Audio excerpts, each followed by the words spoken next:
Hello, and welcome to the Wednesday Watts live show. I hope you guys are all having a great day. I'm going to be bouncing in between screens today, but we're going to be starting off this particular live. First of all, I'd like to just shout out a special thanks to Juanita Richards. Now, Juanita has been talking to me quite some time now, actually, but we've recently gotten onto the subject of the creators and all of the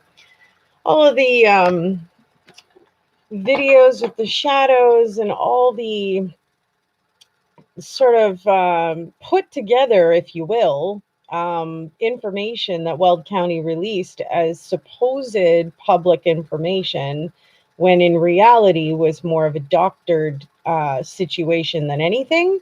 And it's pretty obvious when you slow things down, back things up. But we kind of had some inclination about all of that because of doing our own enhancement of the enhanced video footage. What bothers me the most about all of this, though, I have to admit, is the fact that the Ruzick family, I'm just not even sure if they have complete and full justice for what's all happened. And it's just bothersome that there's so much choppiness that's gone on with so much of the footage. It makes you wonder if they have all the guilty parties involved. So definitely wanted to give a shout out towards that. And I mean, there's some creators such as the Unscrambled lady who did a wicked job, you guys, of sort of slowing down and backing up and changing the colorization of the footage and whatnot. So kudos to her for that. And I have left some comments and absolutely reached out stating that it would be a really great thing to come together and talk about some of these things together and the findings of each person, right? So we're going to jump into the interview with Shanann's friend. Her name is Lauren Arnold. And I'm just going to start this off. I already jumped ahead of the personal information, so we can just jump into listening. I hope you guys have your water, tea, whatever you're drinking. I've got both. I'll chat with you guys throughout this, though. How long have you known Shanann? Since 99. Okay. How did you guys meet? We met in high school. We grew up in the same town. Well, I guess we didn't grow up in the same town, but we're from the same town. Oh, where's it from? Pinehurst, North Carolina. Okay. I think they moved there somewhere around our freshman year. Okay. So I met So her. that was 99 when you met her? Mm-hmm. So they moved there? I think so. I don't know exactly when they moved to North Carolina, but I know I met her our freshman year, which was in 99. Okay. And were you guys fast friends? Yeah, I mean, we stayed really good friends all throughout high school, so for the whole 4 years. And then after we left, we lost contact for a year or so. And then we met up again when she lived in Charlotte. And we stayed in close contact ever since then. Okay. And we both happened to move out here. So just coincidentally? They moved out here first. Okay. When you say they, who are you referring to? Her and Chris. Okay. They moved out here, I think it was around 5-ish years ago. And then my ex-husband and I moved out here a year afterwards. He's in the military, so we got stationed out here conveniently. Yeah, okay. Yeah. So obviously you met Chris. Yes. So tell me about the first time you met Chris. Do you remember? Yes, my ex-husband and I went over there for dinner. It was like right when we moved here, so it was 4.5 years ago. Yeah. So we're talking like 2013. Does that sound about right? Yeah. I think when I moved here. Mm-hmm. Yeah. was either 2013, 2014. No, 2014. 2014. Yeah, we moved here in August of 2014. So we went over there within like a month or so of us moving here. Okay. So is that their house in Frederick? Yes. Okay.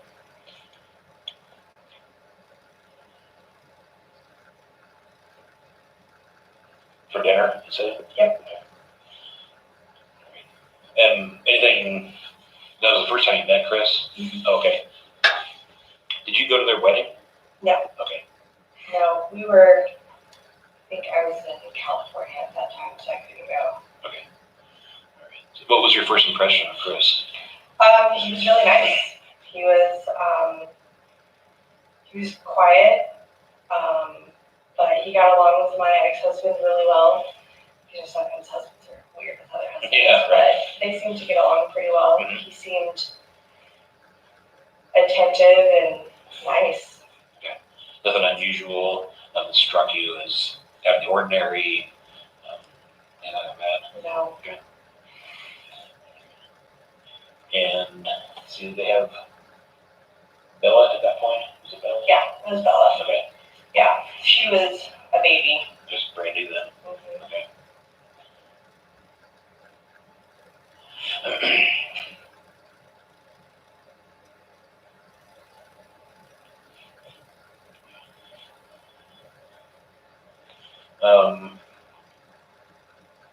But you've been in pretty constant contact with Shanann Yes.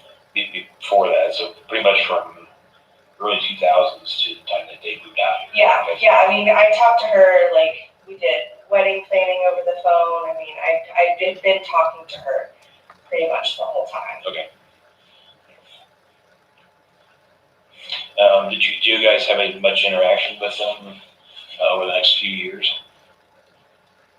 Within the last, like, Yeah, within the last, ever since this first meeting with Chris. oh yeah.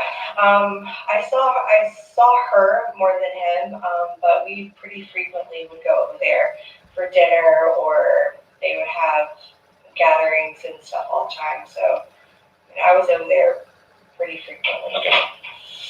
If you had to estimate how many times have you been to their house? I would say at least once a month for the last 4 years. Okay, so a lot. Yeah. Okay. Yeah, and I talked to her pretty frequently. I mean, multiple times a week. Okay. So would you consider you guys pretty good friends? yeah.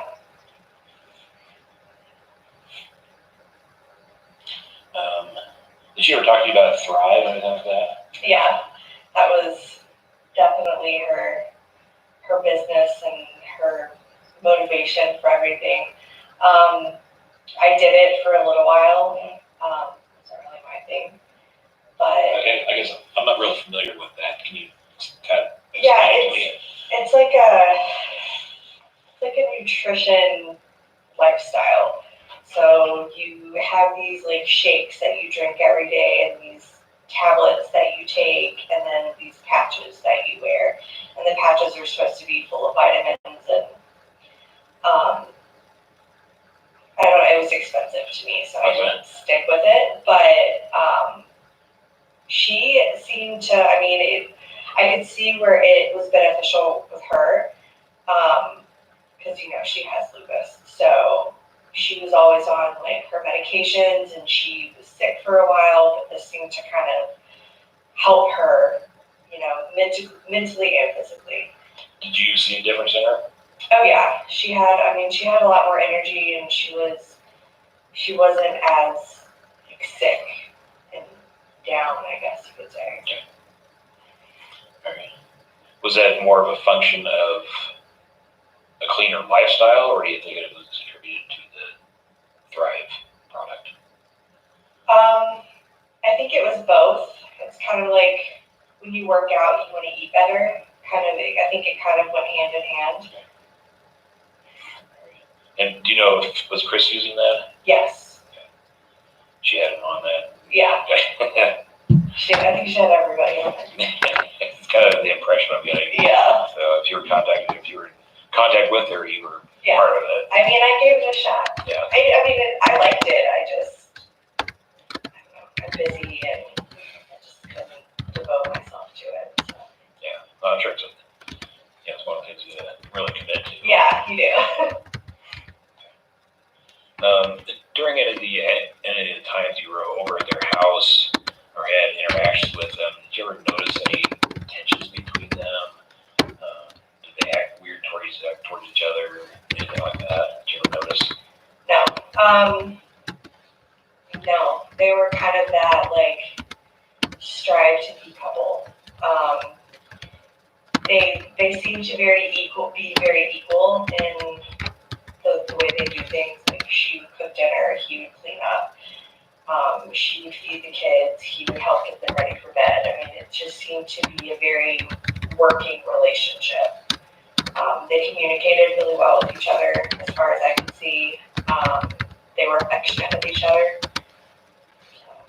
Did you ever see any change in the level of affection? Kind of, yes. I don't know exactly what month is this? September. It's somewhere in the last 6-ish months. He was a little more standoffish. So whenever I would go over there, usually, he would be a little more interactive with us, I guess. And then the last, I guess, like 6 months or so, he would kind of just stay to himself. He would come in from work and go upstairs and just kind of like distance himself. Okay. And that was definitely different than what you were used to. Yeah, because normally he was always around, because we were always hanging out in the kitchen or in the living room with the kids or something like that. And he was always there interacting with all of us. But I would say at least in the last 6 months or so, he was kind of more isolated to himself. Okay. So let's say, if this hadn't happened, would that have caught your attention? I mean, it did catch my attention, but I've been married before, so, I mean, it could have been, and I knew that they were having some issues, but nothing that would warrant any, a worry or anything. Okay. Can you define issues for me? His mom was kind of a problem. They were His arguing. mom was? Yes, they were arguing a lot about his mom. What was that about, It's kind of like the disrespect she had towards Shanann. Okay. And then her behavior towards Cece and her allergies and the way Shanann would parent, and she essentially was one of those, like, I feel like she's making stuff up kind of people, and so she was trying to prove Shanann wrong. And so there's just a lot of conflict between, obviously because it's Chris's mom and then Shannon's mother-in-law, but there's kind of a disconnect there. Do you remember any specific incident you could give me where this disrespect would come into play? It's kind of, she's talked about it for the last few years. Shanann has. Yeah. His mom didn't go to the wedding, which was kind of an issue for Shanann, and then there's just always a resistance with the two of them. She didn't like talking to her on the phone because she felt like she was always being condescending towards her, and there's just a lot of conflict there.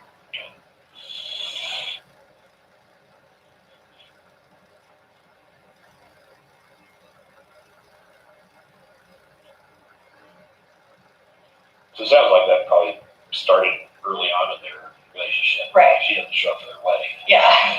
That's pretty heavy duty there. Yeah. Okay. Did Shanann ever say if that really bothered her? It bothered her, but I think she kind of knew how she was going into the relationship. So I think she thought it was going to get better, but I don't really think it ever did. Any other issues that you're aware of between Chris and Shanann? The finances were obviously an issue. I think she downplayed them a little bit, but it wasn't, I knew they had filed for bankruptcy a couple years ago, but she kind of presented it like, oh, well, it's going to help us, in the long run. And she worked really hard. So at one time, she did have 2 or 3 jobs at a time. So she was doing what she could to help provide for her family. But she never seemed like stressed out about the finances. She just mentioned that, they got behind on things and, they argued about it sometimes.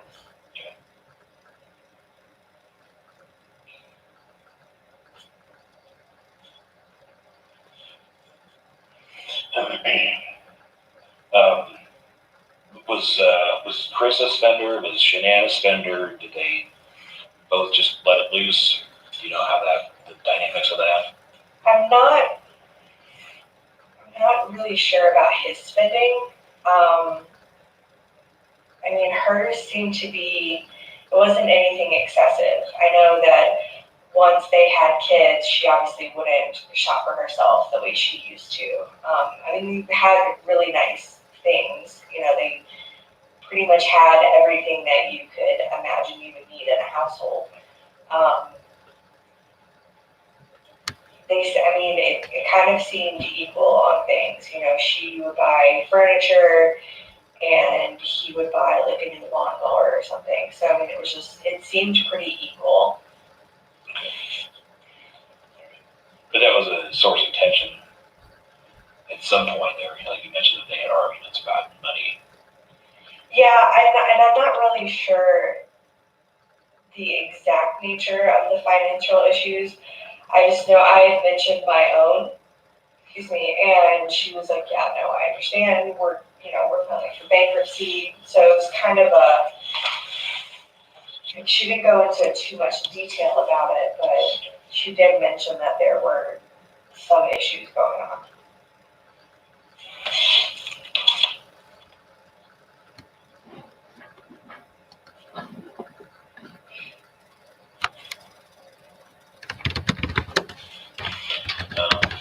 Anything else that you think of that would be classified as issues, relationship issues?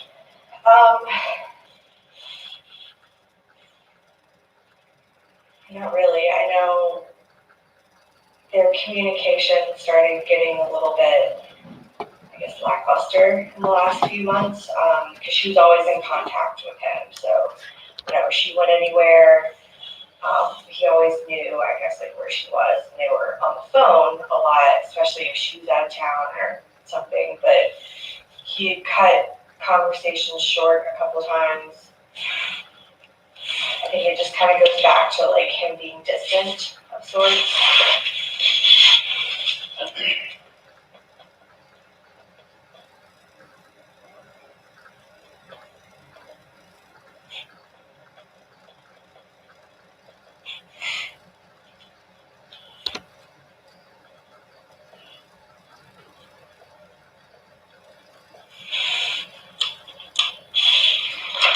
So did she travel much with the Thrive business? Yeah, they traveled a lot.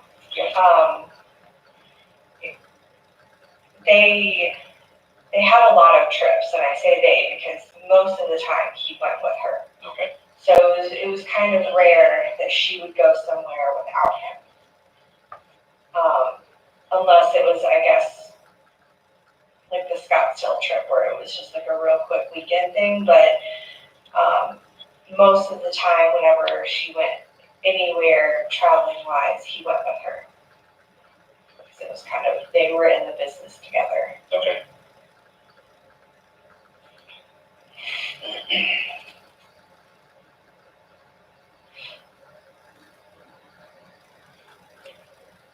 And were all those trips for business? Any of those pleasure? Yes and yes. With Thrive, you earn the trips, so they are pleasure trips. But I'm assuming there's conferences and stuff that go along with it, so I think they're kind of both. Okay.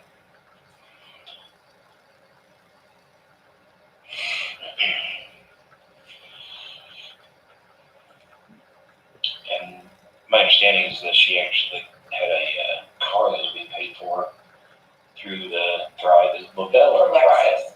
It's the same thing. Same thing? Okay. Lavelle owns Thrive. Okay. Thrive is like the nutrition steps thing. It's the brand, I guess, and then the company is called Lavelle. So.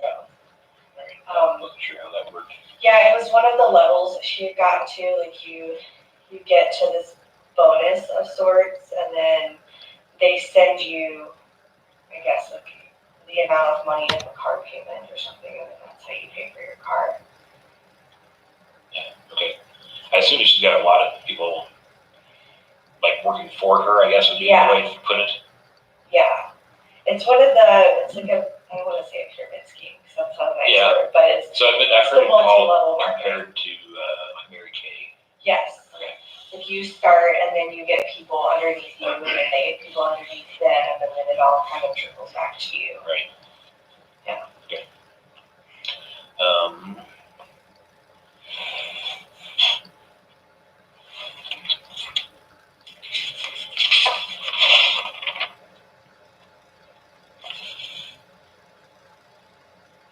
Back to the short conversations for the last 6 months or so. Did Shanann ever talk to you about those? Or about the fact that the conversations were getting short? It's something I've noticed, or something I noticed. It would mainly come up, she was never really like, hey, I'm having an issue. It was me talking about, one of my situations, and then she would kind of come in and be like, yeah, we're going through that too. So, I noticed that, he would call or she would call him and he wouldn't answer, or he would be real quick on the phone. And you can just tell she was getting frustrated. Like she would call and ask a question like about dinner or something, and then a few seconds later she'd get off the phone. And you can see that it was just one of those like, what the hell kind of things. And then like he would come home and like I said, he would come in, say hi to the kids, say hi real quick, and then like go upstairs. Whereas before he would come in, hang out for a little while, talk to her, go upstairs and like clean up and then come back down. But now kind of the behavior kind of changed a little bit. Started changing. That's in the 6-month time frame. Yeah. Yeah.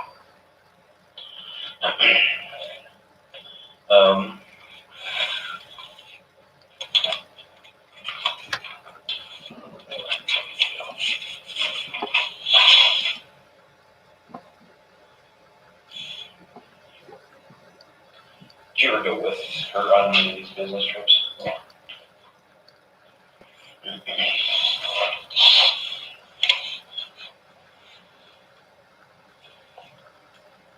When was the last time you actually saw Shanann in person? About a week before they went to North Carolina. Okay, so then, end of June? Yes. Does that sound right? I think so. I can't remember. I just know she was trying to get her packing list and everything ready for the trip. Okay. So I know it was right before then. Where did you see her? At her house. Okay. And how did she seem at that point? She was good. I brought my kids over there to play with her kids. It was just kind of something we did. Like I said, she was getting all of their stuff ready. She was asking me when I was coming back to Thrive again. She was asking about my parents. She was asking about the baby. Because she said she told me she was going to be finding out what she was having while she was gone. And I was like, well, I'm having a boy, so you have to have a boy. And we kind of just talked about like pregnancy stuff, and she seems normal. Okay. So she knew at that point that she was pregnant. Yes. How far along was she? Did she know? I don't remember.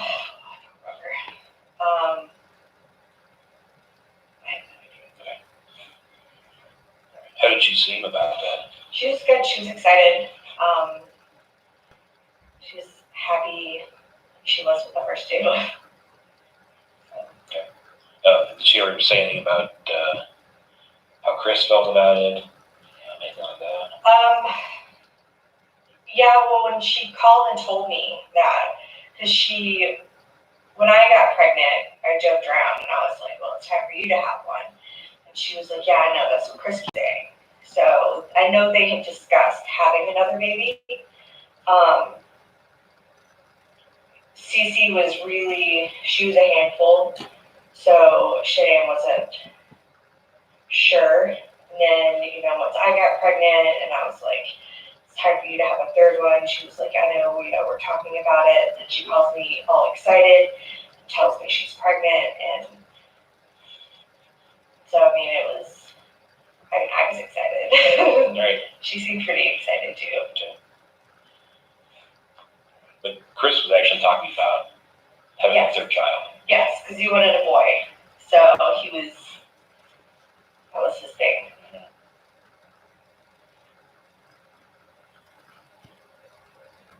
Yeah, he even joked around. He was like, if we keep having girls, we'll just keep going until we have a boy.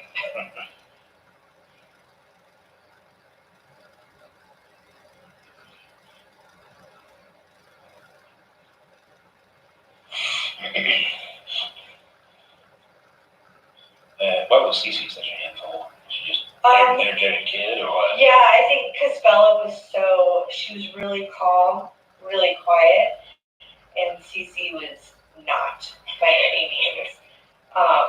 She's a hyper kid. My middle child, or I guess my now middle child, she's the same way. They say your first ones are supposed to be easier, but yeah, she was like fast and just all over the place. Yeah. That's middle kids tend to be that way. Yeah, it's like they're predestined and Yeah, they just know. right.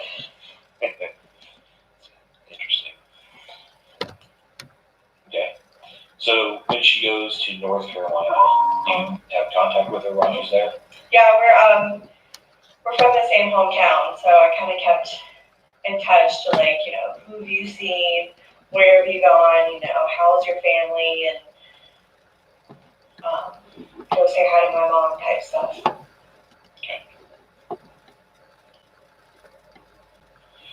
Okay. Is this all text messages, phone calls, Facebook Messenger? All three, yeah. Okay. We kind of communicate in all realms. Okay. And did she say anything to you about how things are going in North Carolina? I assume you knew that Chris didn't go with her initially. Yeah, I knew he was coming. Okay. Was there, did she ever talk about a reasoning? I think he had to work. Okay.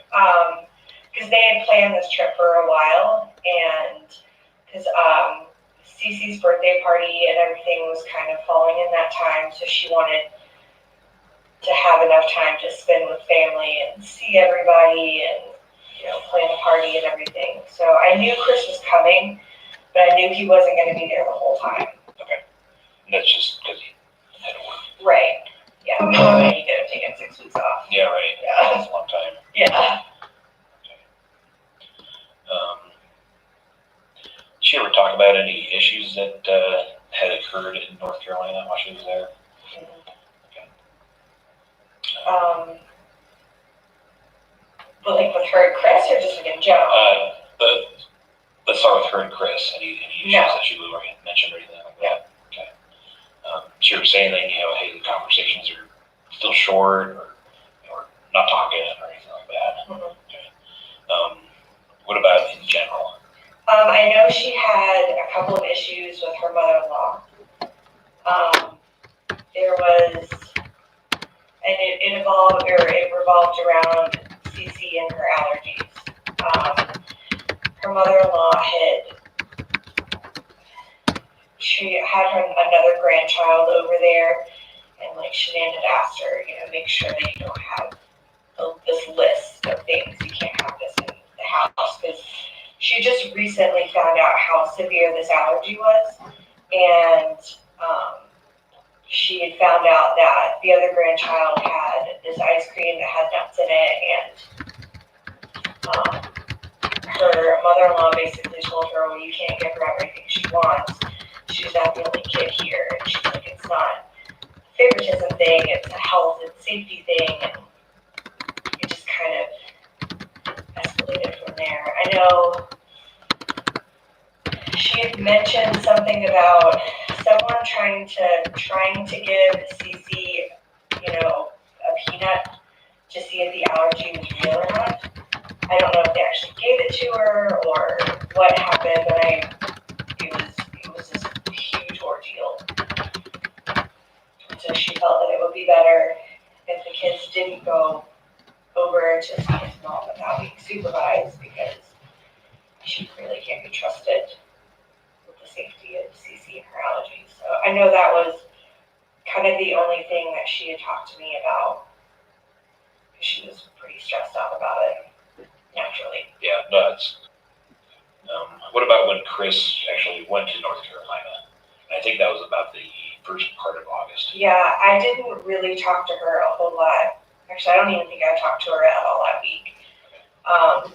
Is there a reason for that, or just because? Yeah, I went into preterm labor. Oh. So I was in the hospital for about a week or so. She reached out and texted me just to make sure I was okay. But other than that, we didn't really have in-depth conversations. And then it was my daughter's birthday, and my mom was here, so it was just kind of, we didn't really talk a whole lot in that time period. Okay. I actually didn't talk to her until the Saturday before she went missing. Okay. And was that a phone call? When you talked Yes. to her? Okay. I didn't know that would come back to her.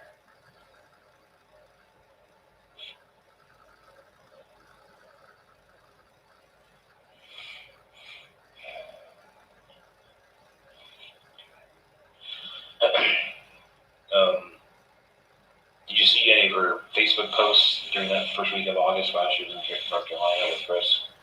Yeah. Anything unusual striking about those? Different?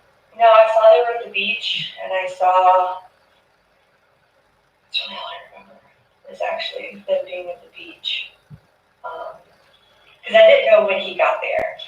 But then, I had seen the pictures and stuff, and I saw that he was there, and I was like, oh, good, Chris got there. And then that was kind of it. Okay. And I think that she came back with the kids on the 7th. Does that sound right? Yeah, it was something like that. Because then she left, a few days later. Is that when she went to Arizona for the, I guess, Thrive Conference? Yeah. Okay. That was just a weekend thing, right? Yep, I believe she left that Friday and then came back. Okay. Sunday night, Monday morning.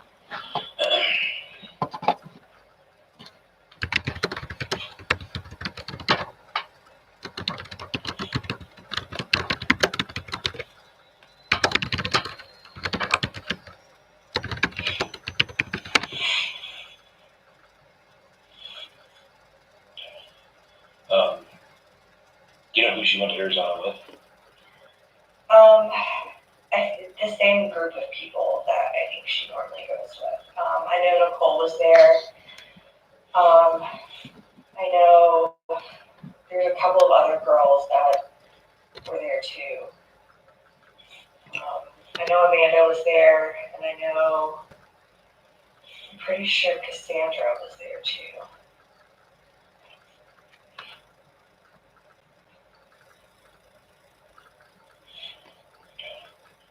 Nicole, do you know Nicole? Mm-hmm. Is that Nicole Atkinson now? Yeah. Who's Amanda? Amanda Thayer. Okay. And who's Cassandra? Cassandra Rosenberg, she, I haven't met her yet. I've talked to her a bunch, but she's one of Shanann's friends from, I don't know where they met actually, but she's in the Thrive business too, so. Okay. She just moved here recently. Oh, she did? Okay. A few days ago. Oh, literally recently. Yeah, right before, it was last week, actually.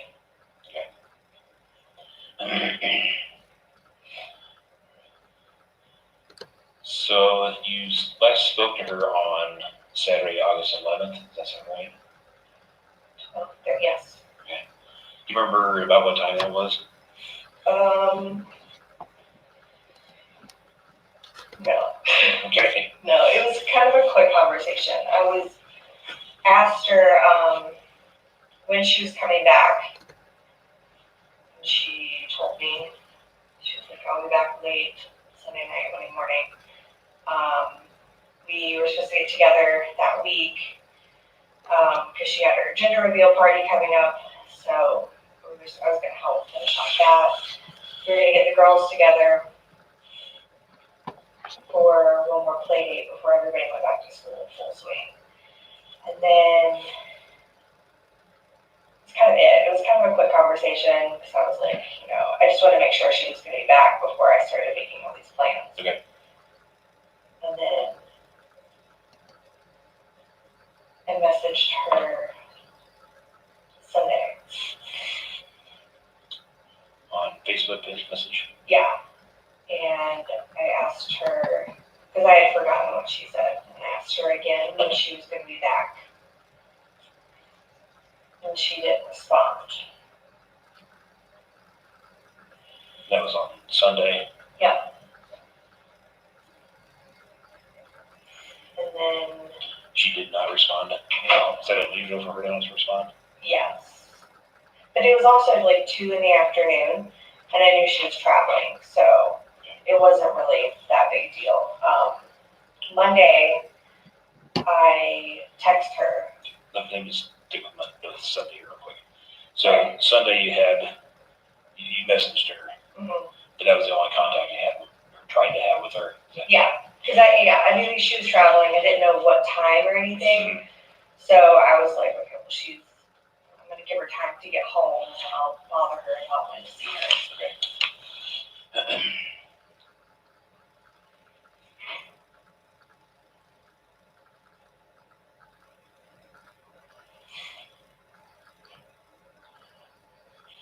Okay, so Sunday you have this,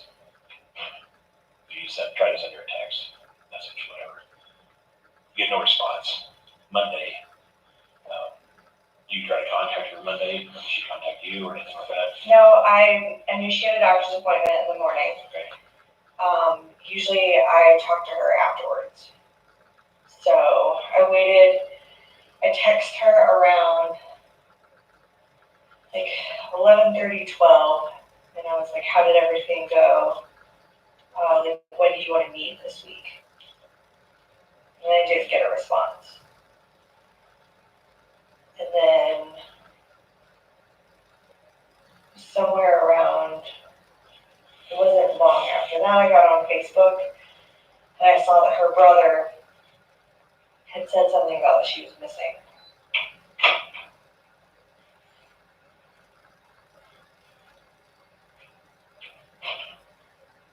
Or about what time that was?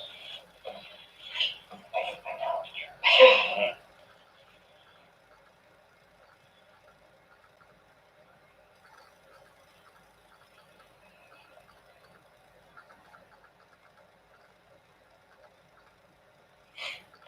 So the fact that she didn't respond to your initial text about her doctor appointment, was that unusual? Yes.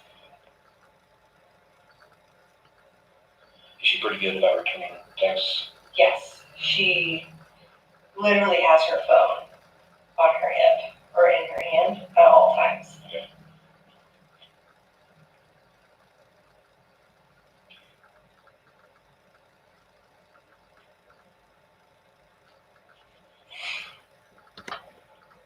Okay, I talked to her brother at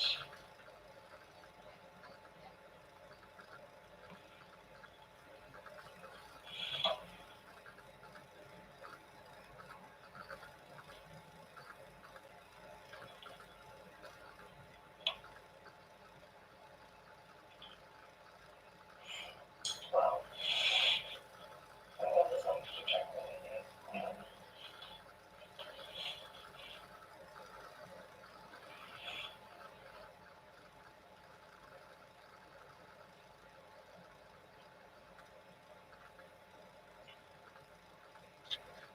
was around 2:00. Okay. Is that when you saw it on Facebook? No, Or is that when you talked to? I saw it on Facebook. So I talked to him about an hour after I saw it because he was like, "Hold on, I'll call you." Okay. And then I text him my phone number because he called me on Facebook Messenger because he didn't have my number. And then I text him my number at 2. So I had already known. So about 1-ish. I'd say like 1:30, 1:30, 2:00, okay. yeah. And his name is Frank. Frankie. Is that right? Yeah.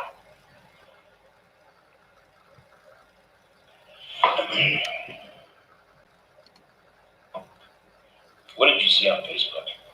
I had to read it again because he said something like, my sister's missing, and there's a picture, and she just left North Carolina. So I thought at first maybe it was one of those like she hadn't talked to him or something, so he was like, "Well, my sister's missing because she won't return my calls," kind of thing. I went back and read it, and it was legitimately nobody can find her. And I was like, that doesn't make any sense. So then I sent him a message, I think, on Facebook, and then he called me freaking out. And I was like, well, let me go by there and see what's going on. Because I'm the only person here from North Carolina, so I was kind of, besides Chris, but, I'm kind of their only, go-to at this point. So I was like, let me go out there and I'll let you know what I can find out. But I had to pick my kids up from school, and I didn't end up going out there until almost 5. Okay.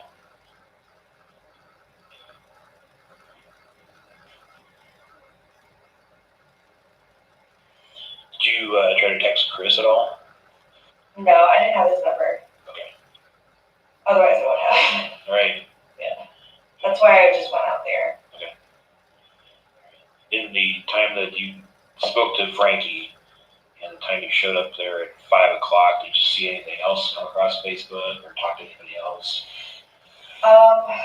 No, I Try to text Shanann?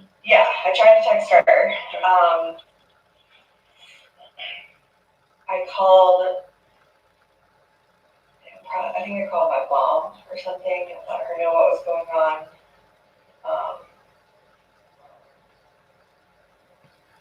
I talked to a couple of our friends from back home just to kind of get more of an insight of what's going on.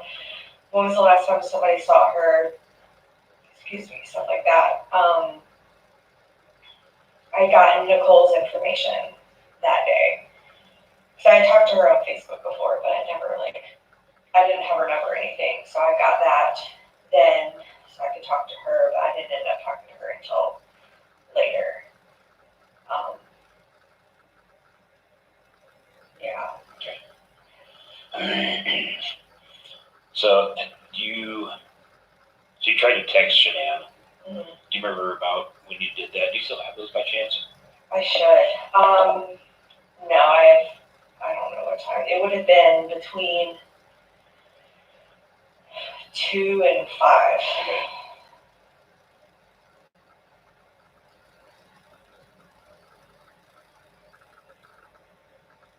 I would have Facebooked her. I don't think I would have texted her.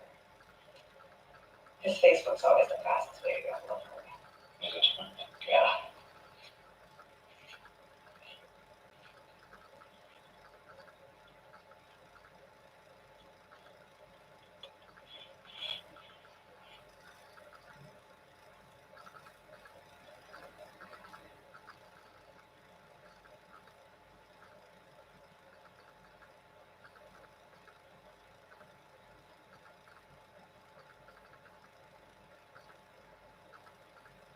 Sorry, there's no It's okay. contact. I'm sure there is. Yeah. Yeah, I'm sure.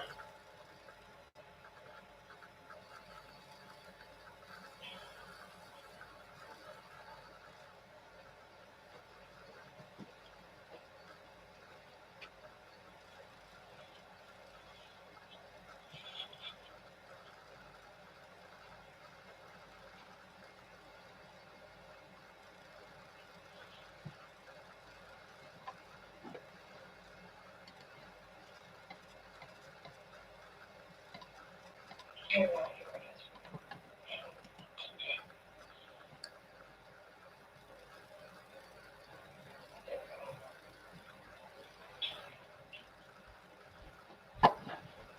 No, the last one I have is from the 12th at 2:30. Oh, is that when she? That was when Those she didn't answer. Okay. Yeah, she didn't even open it. So do you have anything from the 13th at all? I don't think so. I don't know how I would have. I don't think I called her. I don't know.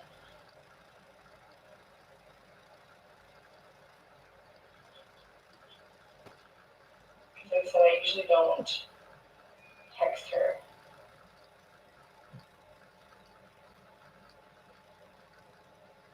I don't know. No, because my last text to her was from the 9th.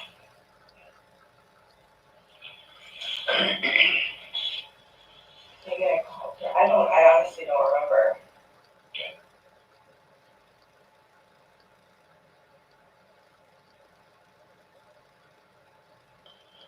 But if you happen to stumble across those. Yeah, I have another cell phone at home. It's Okay. my kid's phone, so I don't, maybe, I don't know why I would have used that one though, but I can still double check. Okay. Yeah. If you happen to run across those, could you take screenshots of any times that you tried to get in contact with them? And then send me those on an email and I respond. Okay. So, yeah, that'd be great. I appreciate that. So when you went to the house about 5 o'clock, what did you see there? It was Chris and Amanda and Nick Thayer were there. I had never met them, so.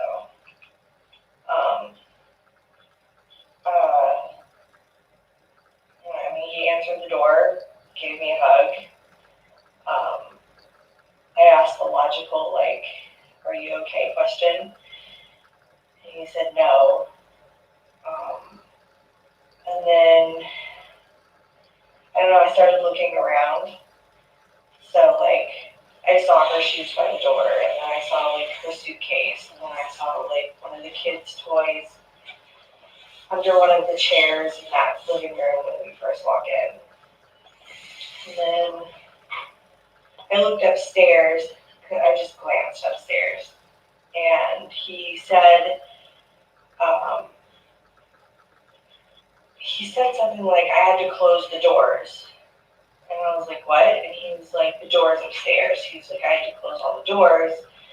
He's like, "Because I can't handle going out there and seeing everything." And I was like, "Okay." And he was like, "The toys and stuff." So we walk into the kitchen where the Thayers were, and I noticed that there were like toys and stuff in the living room. So my first thought was, so you can see the toys downstairs, but you can't see the toys upstairs. But, you know. I asked him if he had heard anything, and I asked him if he had gone and like looked around at all. And Nick jumped in and was like, "No, the police told us not to go search." And I was like, "Why?" And he was like, "That because they said it wouldn't help." And so then I looked at Chris and I was like, "So you haven't gone and looked anywhere?" And he was like, "No, they told me not to." That doesn't really seem logical to me, but okay. And he was wearing a tank top shirt, so I kind of naturally was trying to see if I could see anything, and I didn't. I asked him, when was the last time you talked to her? Did she seem weird when you talked to her? What time did she get home? And I was like, well, I'm trying to figure out how this came up, but I was asking what the police had said. And he was talking about how they asked him who he called or like if he tried to get a hold of anyone. He was like, "I called everybody I could think of." And I was like, "Well, that's funny because you never called me." And he was like, "Well, I guess I just wasn't thinking." I was like, "Chris, I live 20 minutes away. I've known her the longest. You didn't think to call me. I was like, why? I mean, you knew I was going to see her this week. Why wouldn't you just assume, I would have known where she was? Because I had to find out from her brother, and that kind of irritated me. And he was like, I don't know, I called everybody I could think of. And when I did end up talking to Nicole, that wasn't true because he didn't call anybody from what she said. So that kind of irritated me a little bit because it didn't feel like he was trying of sorts. But I also had to think, okay, well, he's never been in this situation before. I can't really judge his reaction, but he wouldn't make eye contact with me when we were talking. He kind of looked at the floor the whole time. I don't know, I feel like saying he acted weird doesn't really help anything, but he just didn't, I don't know, he just didn't really seem concerned of sorts. Because I was trying to ask all these questions, because I was like, well, I'm going to go drive around, and he was like, no, they said that wouldn't help. Like, well, I'm going to anyway. I can't not at least go try. And I don't know, we kind of stood there awkwardly in the kitchen. I played with the dog for a little bit. The dog wouldn't really go near him, which wasn't really unusual because the dog didn't really like him anyway. But like, he was especially just not hanging out with him. I asked him if there's anything I could do, if he needed anything. He said no. He said he was going to try and go back to work on Tuesday, like the next day.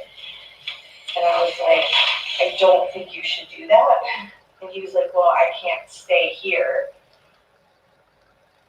And I was like, I understand that, but I don't think going to work is a good idea. He's like, well, because I asked him if the police told him to stay at home or if he could, go search or whatever. And he was like, no, they said I could. They said I could go do whatever. That's what he said. He was going to try and go to work. I was like, don't do that. He just kept saying how he didn't want to be in the house. And then I was like, all right, well, I'm going to go drive around. Let me know if you need anything. Keep in contact. Let me know if you hear anything. And then he walked me to the door and hugged me, and I left. So that was. So I think you described it as just kind of being weird. Can you expand on that a little bit?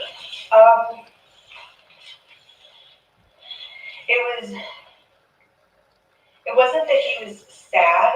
I mean, because that's kind of what I was expecting. I was expecting him to be like visibly like emotional of sorts, but he seemed really just like confused almost.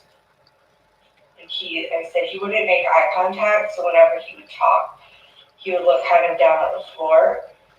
So it was almost like he was in a daze and just talking. Like he just wasn't, there was no, what I felt like there was no connection between him and what was going on. He was just kind of physically there and just talking.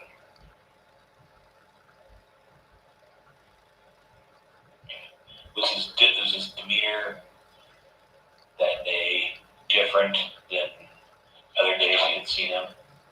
I mean, he wasn't like smiling and happy or anything, but then again, there was really nobody there. It was kind of, he was just very,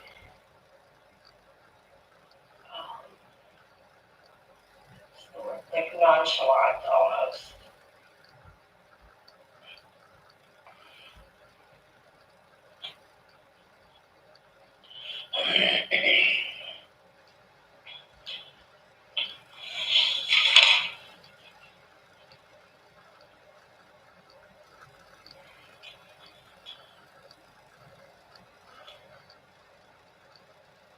Tell me about the shoes at the door. They were her black flip-flops, and it was like, she kicked them off like right at the door. Inside the front door? Mm-hmm. And so it was like a pair of his work boots, and then like her shoes. Does she always wear those shoes? Uh-huh. Those are her, yeah, they're her favorite shoes. Okay. Yeah, she like orders a new pair like every year. And that's, I've heard that she wears those constantly. Yes. So for them to be at the house and her not to be there, would you say that's unusual? Yes. Okay. And I don't want to put words in your mouth. Yeah. No, that's what, yeah. Okay. And you mentioned the suitcase. Yeah. Where was that at? So when you walk in, there's a staircase, and then there's like a little space like beside the staircase, kind of, there's a little table. So in between the table and then like where the stairs begin was like her roll suitcase, and then like a tote bag that were like right up against the wall over there. Okay. Roll suitcase like a carry-on? Yeah. Okay. Yeah. What color was it? Oh god, I have no idea. Okay, that's fine. Yeah.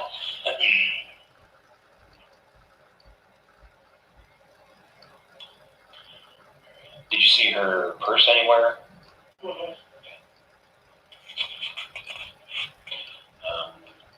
Did you see her car in the garage? No. Did you go in the garage? No.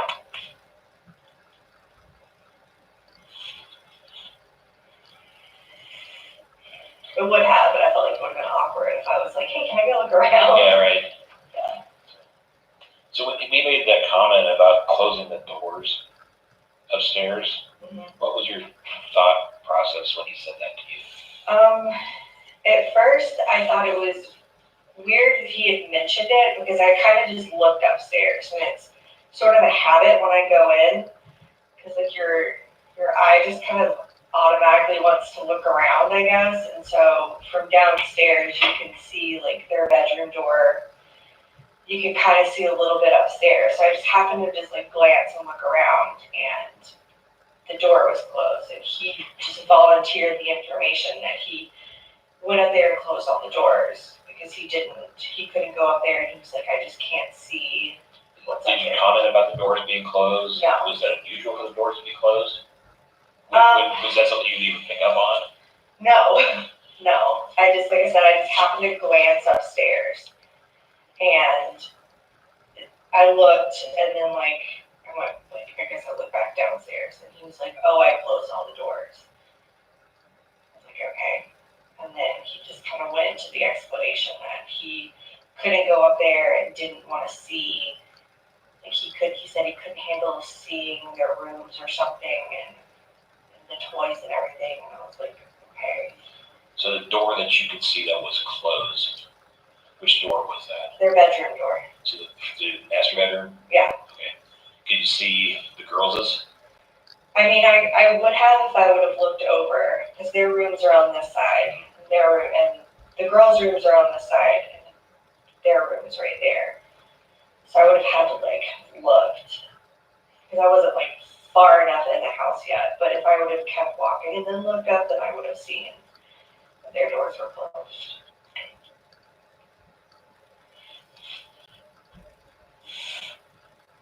And he mentioned something about their toys. Yeah, he said he couldn't handle seeing their stuff, or he said going up there, and seeing all of their stuff. He's like, I can't be up there.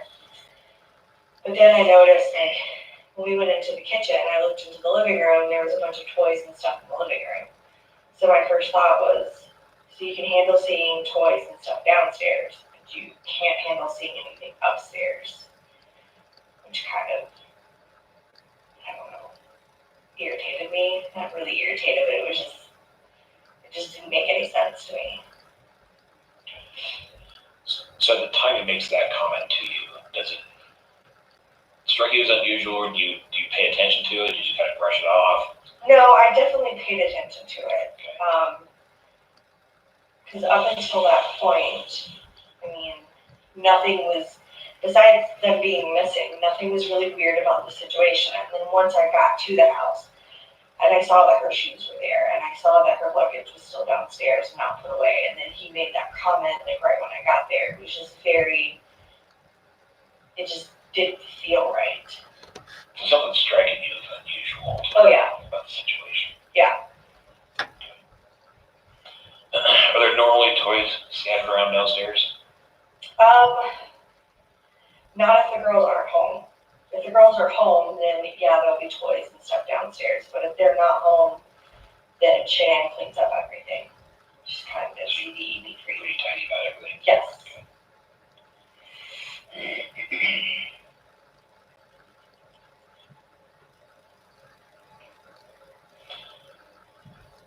I think you mentioned something about you were looking at Chris to see if you could find any injuries.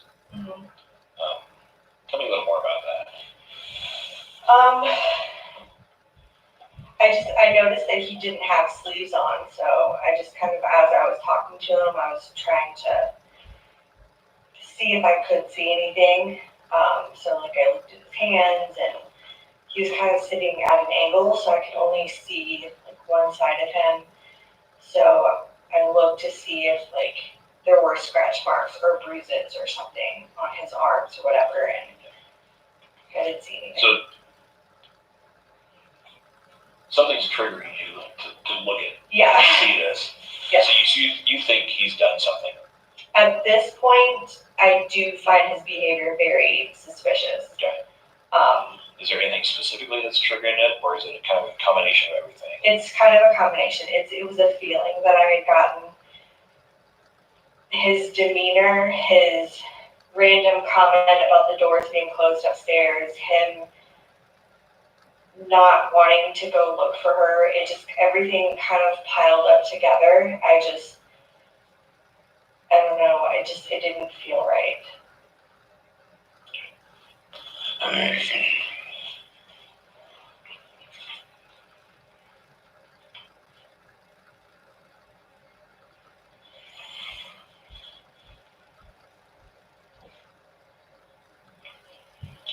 So I've heard from other people that he's not an overly emotional person to begin with.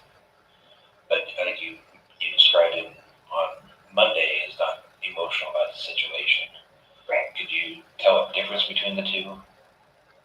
I mean, I've never really seen him in an emotional situation before.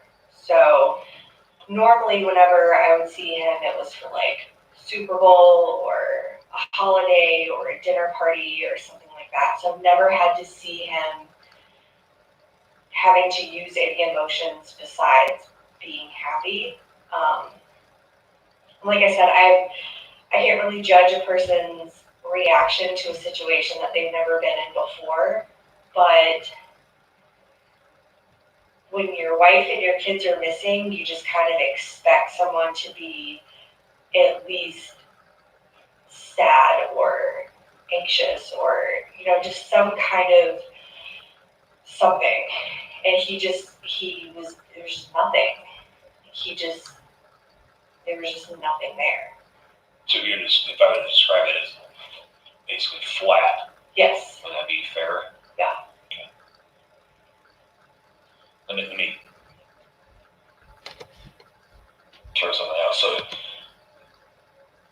from your experience, would it be normal for somebody, if their kids and wife are missing, would they be flat like that, or would they be hysterical? I mean, I feel like there should be a medium in between the two. Okay. Because I think it was late enough to where he wouldn't have been hysterical anymore, but it was still too early for him to have completely shut off his emotions. Okay. So I feel like while I was asking him questions or talking about them, like I feel like he should have expressed some kind of something, and I wasn't getting anything from him. He just, I don't know, it's like almost robotic, I guess. did it appear that he'd been crying? No.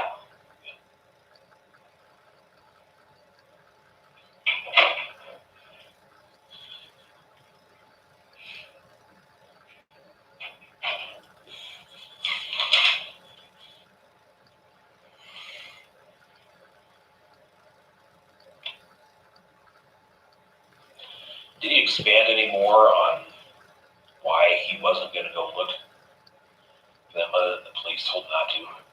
That's all he said. Well, that's what Nick said. Because I asked Chris, and Nick answered for him. And I was kind of like, okay, well, I was talking to Chris. So they wouldn't let me, I don't want to say let me, but I wasn't able to talk to him by myself. So Who else was there with him? it was Nick and Amanda there. So they stayed with him Yeah. the entire time? Because I tried to talk to him in that living room area before we got to the kitchen. And then, Amanda came in and introduced herself. So I never really got, I don't want to say alone time, but I couldn't talk to him one-on-one. It was the three of them. And I didn't know them, so it was kind of awkward. But he answered the question for Chris about why they weren't going to search. And then when he mentioned wanting to go to work the next day, I was like, so you want to go to work, but you're not going to go look for them. And that was when Nick was like, well, the police told us not to. I know you said that, but it doesn't mean, you don't have, that doesn't mean you have to. You should at least want to go look. And Chris was like, well, I don't see the point. And then he was like, I can't stay here. So it was really it was kind of conflicting because he wanted to leave and go to work because he didn't want to be at home, but he didn't want to leave to go look for them because the police said that it wasn't going to do any good.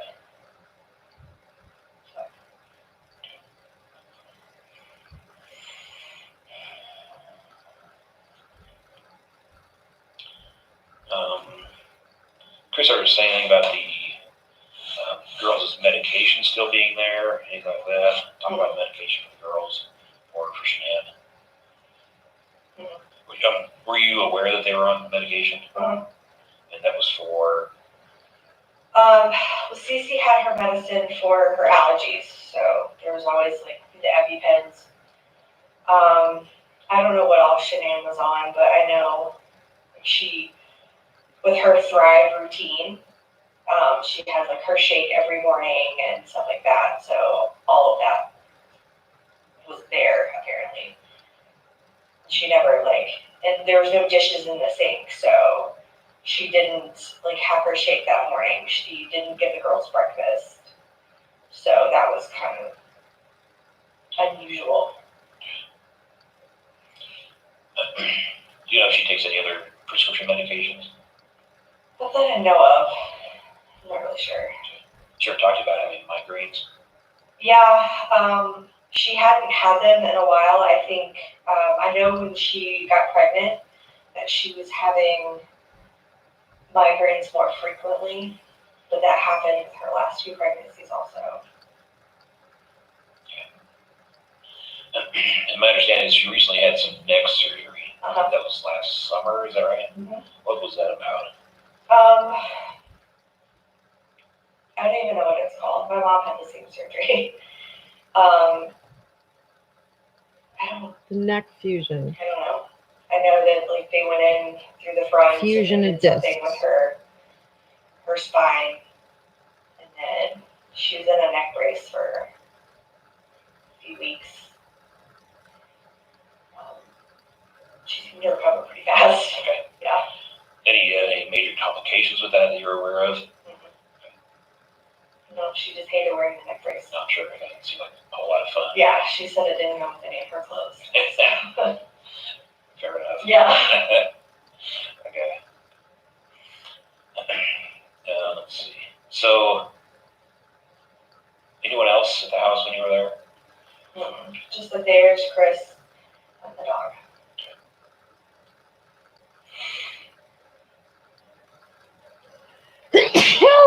Excuse me. When did you leave the house? I was there for maybe 20 minutes. 20 to 30 minutes.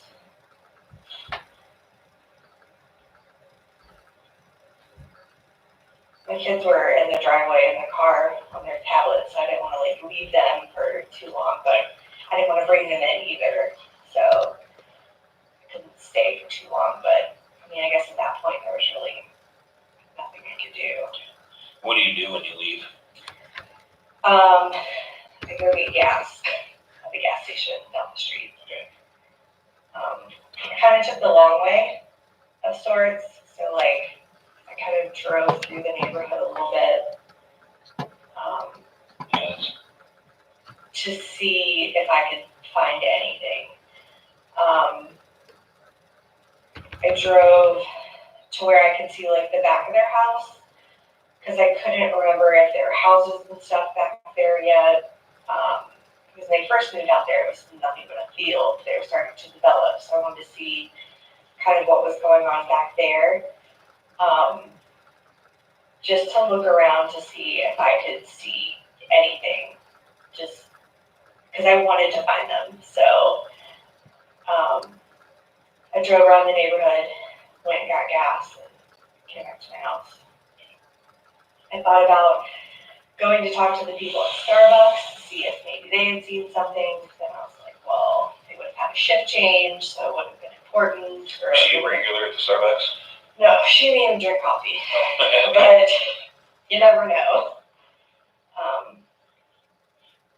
I don't know, there's so many like fields and stuff out there. I was like, there's no way I could go and search all this by myself. So I was trying to think of like who I could call to like come back out there and maybe look in the area. There's a lot of land out there. Right. So you went and got gas, drove around in the neighborhood there. What do you do after that? I went back to Aurora. I called her brother and told him that I had just left the house. I talked to him for a little while. I asked if they needed anything. I think I probably got back on Facebook to see if anybody had said anything.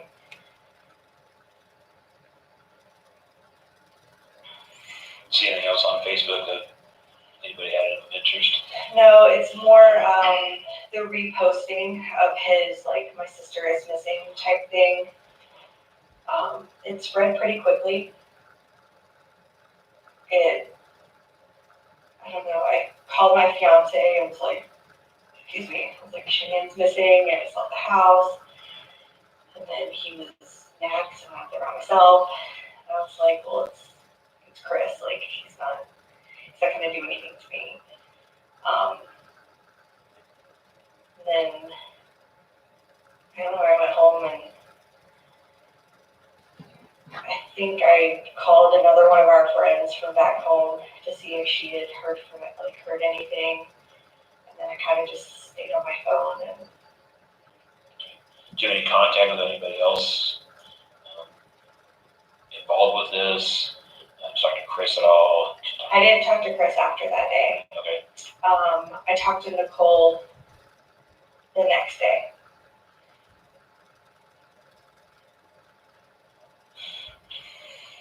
That was the 14th? Yes. What did you and Nicole talk about? I asked her how Shanann was when she dropped her off.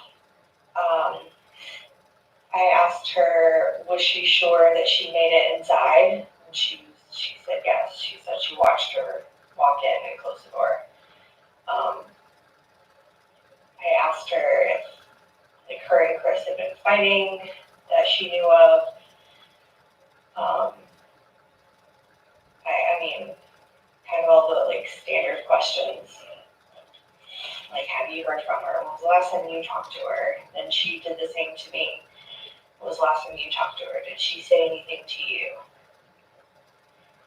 And then we kind of both started to like worry more after talking to each other, because she usually talks to one of the two of us at least every day. So now that it had been pretty much 24 hours since we knew that she had at least gotten home and nobody had heard from her, we automatically knew something was wrong. Because even if, hypothetically, she had decided to run away and take the kids, she would have at least contacted her family to say, hey, I'm okay. I just had to get away. She's not that kind of person, but she would have contacted somebody. So that's when we knew that something it just wasn't right.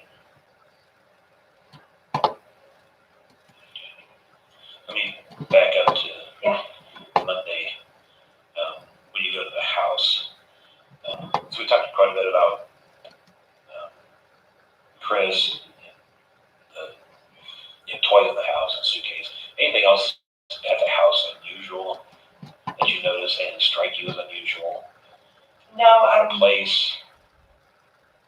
it was really quiet. No, it wasn't. No. Okay.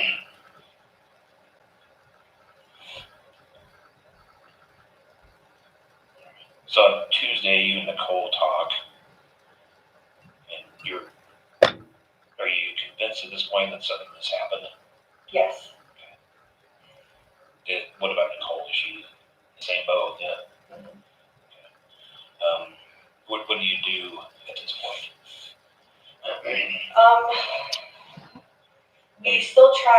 We were trying to coordinate getting a search party together. We didn't know really where to start because there wasn't really, we don't have a whole lot to go on, so I didn't know where to start. And we were waiting to see what happened because we knew the dogs were coming out to the house. We saw that Chris was doing an interview. I talked to her mom a few times to see if maybe she could tell me where to go look. It was just kind of like wanting to do something but not really knowing where to start kind of situation. Right. Do you guys actually get a search party organized at all? No, Okay. we never got that far. Okay. Are you still trying to contact Shanann? No, I'm not at this point. I knew the police had her phone, so there was really no point in trying to contact her when she doesn't have her phone. Right. And I knew that on Monday. You knew the police had her phone on Monday? Uh-huh. Okay. How did you know that? I don't know. I think either her mom told me or her brother, because I'm assuming they had talked to Chris or they talked to Nicole because Nicole was there when the police got there. So I'm pretty sure it was her mom that told me that they had her phone. So once I found that out, there wasn't even enough of me trying.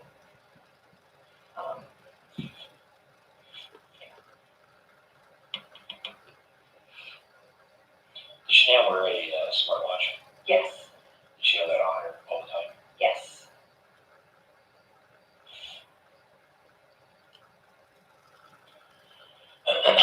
Did you ever go back to the house?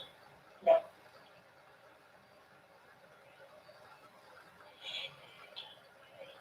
Anything else about Tuesday that you remember doing specifically to try to find Shanann and the girls? No, I started getting all of the phone calls and stuff from reporters on Tuesday. How did they put you together with her? I had made a post on Facebook. If you see anything, if you know anything, blah blah blah. I don't know. I don't even know how they got my phone number. To be honest. Yeah, it's their job. Yeah. So a lot of Tuesday and Wednesday was not talking to reporters. So it was a lot of like random texts and phone calls and being driven crazy by all of them. Sure.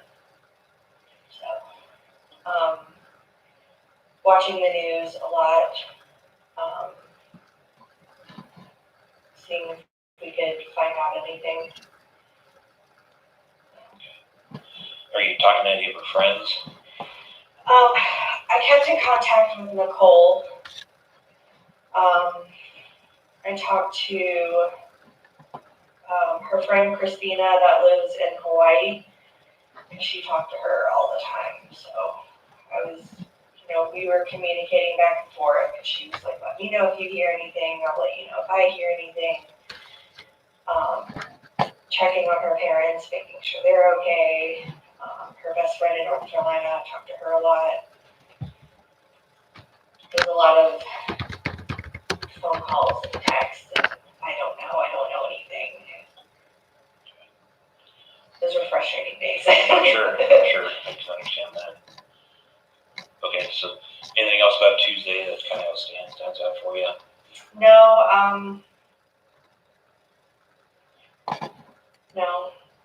I think we saw the interview Tuesday night.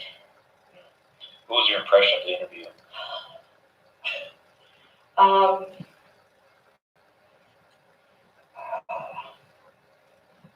It was disheartening, I think, because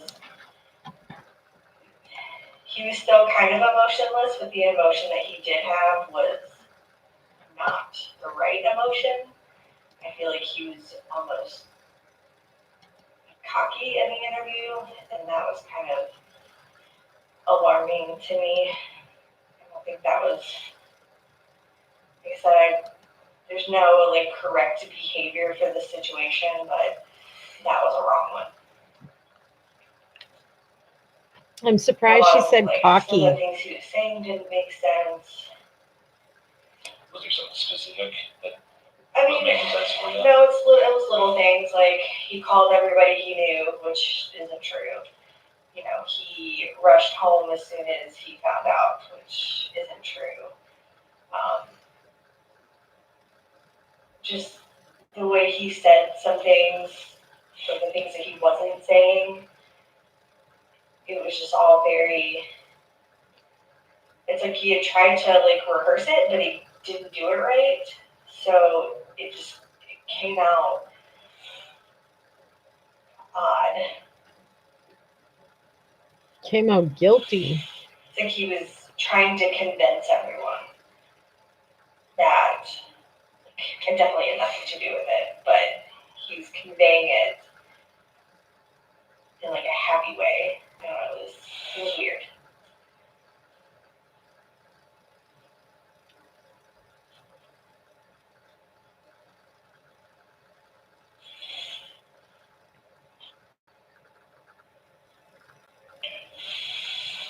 Anything else about the interview? No, I don't think he should have done an interview, but it's not my call. Yeah.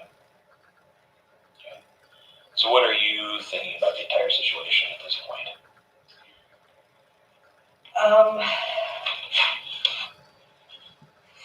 At that point? Yeah. Okay. Sorry. No, it's okay. At that point, I had a very strong feeling that he had done something. But yet, it's still kind of hard to believe because he just isn't that person. So, the person that I knew and the person that was kind of on TV are two completely different people. His behavior and his mannerisms and everything were just really different from the person that I had known. So I was trying to figure out, does he just know something or did he actually do something? And that's what, we were kind of trying to work through Tuesday and Wednesday. Because it's still one of those, you don't want to believe that he actually had anything to do with it, so we didn't know anything.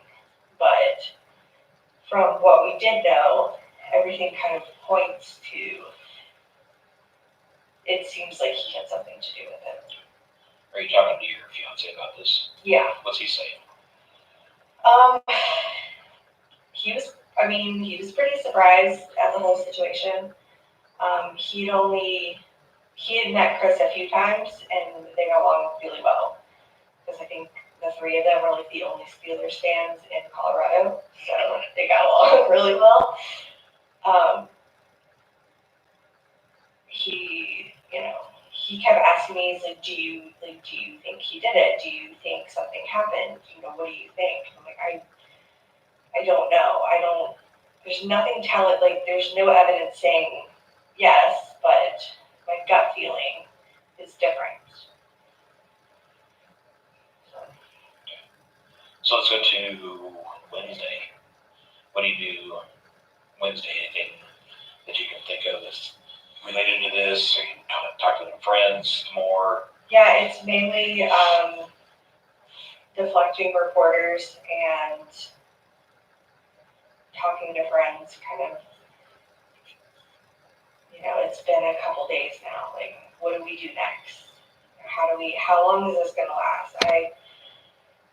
It was either Tuesday night or Wednesday. I set up a fundraiser to, help, because I know her parents wanted to come out here, because I would want to be out there. So I was trying to help raise money to get them out here so they could help with the search or, anything like that. So I was getting the fundraiser stuff set up, trying to talk her mom through bank accounts and stuff like that.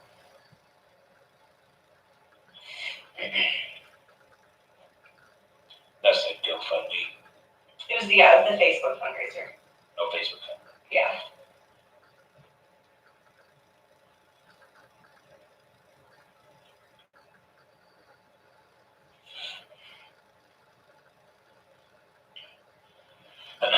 So let me back up just a smidge. So prior to Wednesday, what do you hear as far as progress in the investigation? Anybody telling you anything? Police? I yes and no. What kind of question is that? I don't remember when the dogs came out. That had to have been Tuesday. I was on the phone with her because she was still with Chris at the house. And she said that the dogs had just left. And I was like, well, what happened? And she said they didn't find anything. I said, well, how do you know? And she was like, because they didn't say anything. And I was like, well, they're not going to tell you if they found something. And she was like, well, Chris isn't a suspect, so they would tell him. I was like, okay. That's so messed up. But okay. I was like, so you're sure they didn't find anything? And she was like, no, they didn't find anything. And I was like, okay, so what else? She was like, they searched the house, they did a thorough search of everything. She was like, they didn't find anything, so we're going to take Chris to our house. I was like, okay. And that I kind of, knowing the little things that I know about law enforcement and stuff, I feel like when they don't tell you anything, then that's when there is evidence. So in my mind, them saying nothing to him said more. So I kind of started to internally freak out because I feel like there was more going on than what they were letting out. I know there's something about the bed sheets not being on the bed. And that was a huge red flag to me.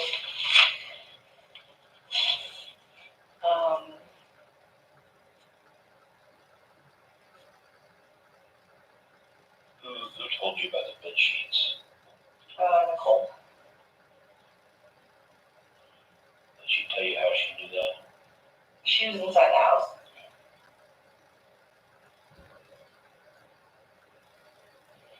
Did she comment about that being unusual? Only after I said something. What did you say to her? I said, that's not right. And she was like, I know. Just because of how Shanann is, she wouldn't, like, her bed is never, like, stripped of sorts. So, like, if she's remaking her bed to wash her sheets, she makes her bed again. Like, she would have just left it all unmade like that. So her bed's always made? Yes. What about the kids? Always made. Sometimes, like, it's either right after they get up or as soon as she gets home from taking them to school. But I mean, she does all of her cleaning and stuff in the morning, so her house is always really clean. I don't know how she does it. Okay.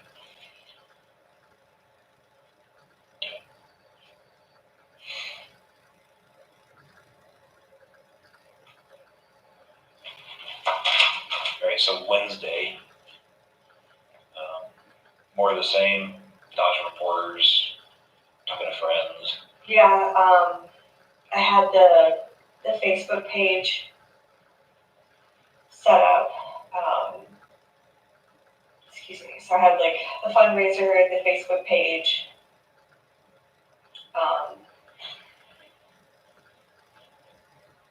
I don't know. Wednesday's kind of a blur. It was just, my phone was just going off like crazy. Just constant people and questions and That's kind of why I wanted you to come down here in person to see Yeah. that we weren't trying to jack with you. yeah, no, I understand. I have to be careful when I talk to you. I understand that. So, let's see. Anything else about Wednesday that stands out in your mind? Okay. So I assume at some point on Wednesday you hear about Chris being arrested. Yes, her mom called me. Her mom called you. And what's your initial reaction to that? I think I had a panic attack. So, Not like a severe one, breakdown. but yeah, because up at that point I'd been like, you don't know what's going on. Like they're just missing at this point. But then once he gets arrested, kind of makes everything a little bit more real to the worst case scenario. So I talked to her mom, and then maybe 10 minutes later, it was like all over the news that he was arrested and had confessed. And then What does her mom say to you? she tells me that they had taken Chris into custody, and I said, for what? And she said, on suspicion of, I think she said on suspicion of murder. She said, he just said that he knew where they were. She said, but the news is going to report something different. So I knew what I was going to see before I saw it. Because the news and everybody was saying that he had confessed to murdering all three of them. My understanding was he had only confessed to knowing where they were. So they were still not alive, but he wasn't saying, yes, I did it. So even then, it still could have been like anything at that point. I don't know, it was pretty shocking. Even though I think I had known and I had tried to prepare myself for him to be arrested in connection with all of this, it was just still kind of like it's Chris. It just didn't really make any sense. It still doesn't really make any sense, but Sure.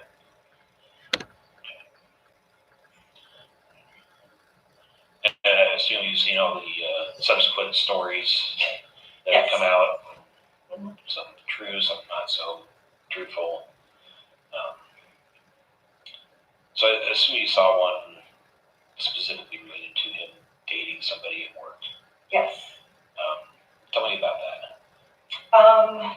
Did you have any knowledge of that? Did Shanann ever she suspect that? had made jokes kind of about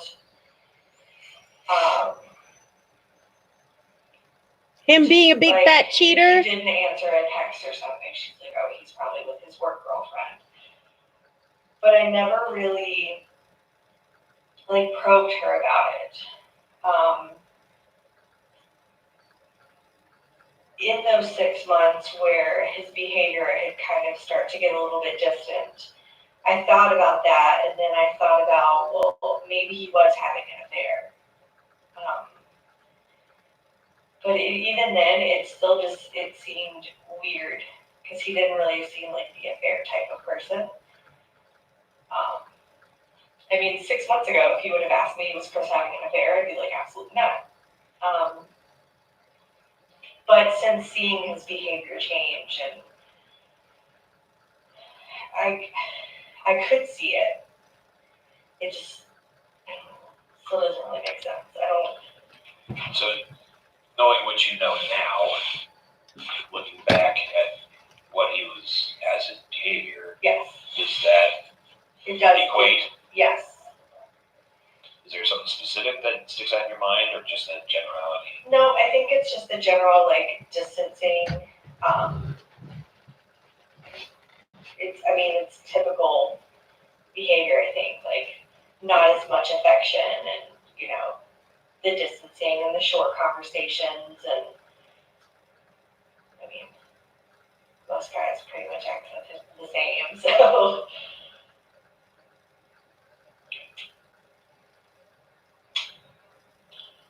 So other than the joking, did Shanann ever talk to you about that, confide in you that she thought he was having an affair, or anything like that? No.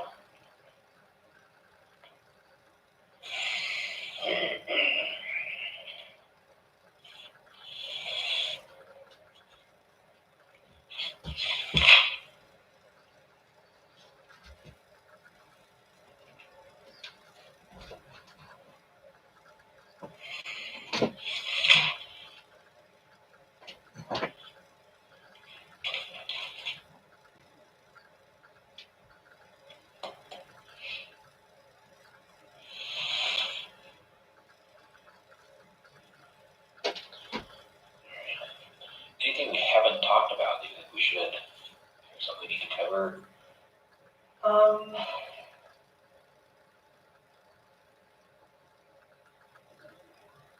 think so. Yeah, even if you think it's outlandish. Like that.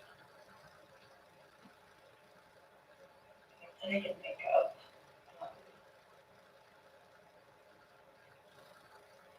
No. It's still kind of a hard thing to wrap your head around kind of situation. I don't know. I feel like it was extremely out of character for him, so it's just hard to think, I don't know. I think about the last 6 months, and I'm like, well, maybe we could have seen something coming, but he wasn't abusive. There was no, and I saw her enough to know, if something was happening, and it just wasn't, I don't know. I think it would have been different if maybe they would have had kind of a volatile marriage, or there would have been constant fights or something, but that's just not how it was. So I know that she put a lot of her life on Facebook. Was what she portrayed on Facebook pretty consistent with what reality was? Yeah. And I think outside looking in, it's really hard to assume that, because people that don't know her, would say that maybe it is a front, that she's trying to portray her perfect marriage, but that's, that is how it was. he was very interactive with the kids and with her. He was very attentive. He, you know, he was one of those like worship the ground that all three of them walked on kind of husbands. So that's why when they initially went missing, there's no way in hell Chris could have had anything to do with it, because that's just not the like family person that he was. But then, you know, going to see him and going to talk to him, and then as things started to unfold, it was like they were just two completely different people. I don't know. Obviously, your impression changed really quickly. Yeah, and I didn't want it to change because, you know, I've known him for almost 5 years now, so, and it just doesn't add up.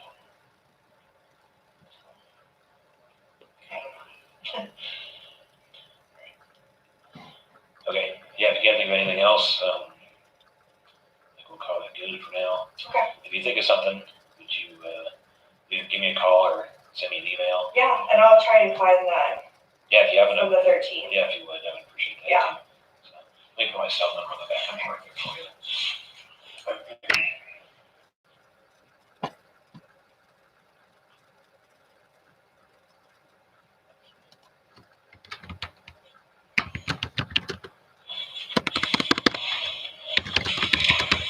Great. Well, thanks for coming down. I appreciate it.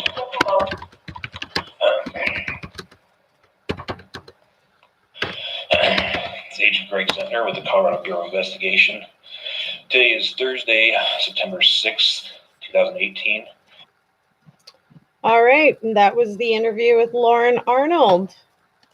I see that there's been a lot of interest in and around this, and not all of what happened with this case is fake, but there certainly is quite a bit of verified footage that even I've had the opportunity to spend hours and hours and hours upon viewing today.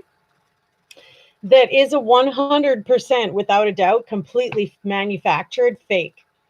And for those of you that may have been following some of the other channels who presented some of this information, you may already be aware of it. However, well, I work a lot, y'all. And when all the drama went down with me being the first creator to release the Vivint footage of Shanann Watts coming home, there was a lot of drama that surrounded all of that. And I chose to take the high road and back out of any other going to continue fighting about this crap. I knew what my rights were. I knew what I was well within my rights to do. And it was verified not only then, but continues to be verified now with the fact that the channel is still standing in good fashion. Like there's been nothing that ever happened. So in all honesty, I know for a fact, because of my dealings with YouTube and Google, that there was sincere verification as to where I had attributed my own footage from and how I had created my own footage. And that was verified in all ways, digitally and technology wise, by the platform. And you know, it's sad that so many people just thought it was okay to sort of take my work and work with it and not say anything about me being the one that brought it to the platform or anything like that. But we're, you know, a year plus into, well, not quite a year plus, because around February was when that all went down. We're about a year into it since that had happened, and I had ended up being kind and retracting some of the copyright claims because, in all honesty, folks, I'm not here for, you know, just moolah and being greedy and some of the horrible things that people were saying. But there's a lot of truth behind people being dishonest, and I think that that's really, really evident in a lot of the footage that many of you have gone to attribute and, you know, get your hands on yourselves, right? My channel's the only channel that I know of that is doing all the Weld County case files uploaded for you in your face, kind of. You don't have to waste time to download it on your own computer or take up your own space or whatever. You can go through the live footage and see all the Weld County case files and what was made public, not once, but twice. And, kind of make of it what you will on your own, right? No pressure or whatever. I think that it's really, really telling, though, how much work has gone into some of the other creators and what they were able to find. I mean, I was literally shocked when I watched some of the other creators' videos.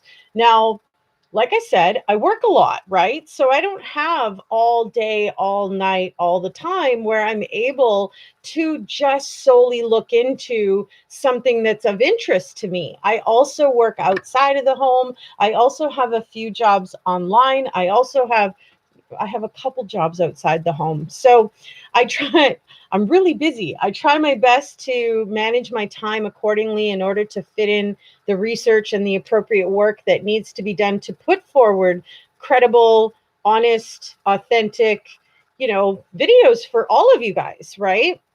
And I pride myself on being truthful. I see no reason to lie to my audience about anything. That includes where I get my information from, right? So this whole, seeing that the footage has been clipped and masked, I wasn't really necessarily super technology inclined to be able to see that firsthand for myself, having the footage myself. But now seeing some of the other work that the other creators on the platform have done, and kudos to the Ramblings channel, in all honesty, hers is probably the most footage I've checked out because of one of my viewers named Juanita Richards. And when she pointed out that there's some footage, and I recognized that this stuff was recorded around that February time last year when everything went down with my channel and all the copyright crap, I literally was like, I'm not responding to this anymore. And there were people that were literally making videos about me, spreading to their viewers that I was nothing but a greedy little bitch and I shouldn't be watched and I need to be expelled from YouTube and all kinds of crazy, horrible, bullying type crap. No joke. Right. And so, I got sick of it. I wasn't going to listen to all of it anymore. Y'all want to think whatever you want to think, and that's okay. Some of those other people that were really rude and mean, that's their thing, to each their own. That's not how I would have acted or handled it, even if I was done wrong. Even if I was one of the ones that did wrong to somebody else, I personally would have just owned it and said, hey, look, I'm sorry. I totally did take that. And I will gladly credit you and say, hey, let's work together. But all of the channels that I ended up revoking and taking that copyright claim back from that said they were going to work with me, none of them worked with me. Not one of them.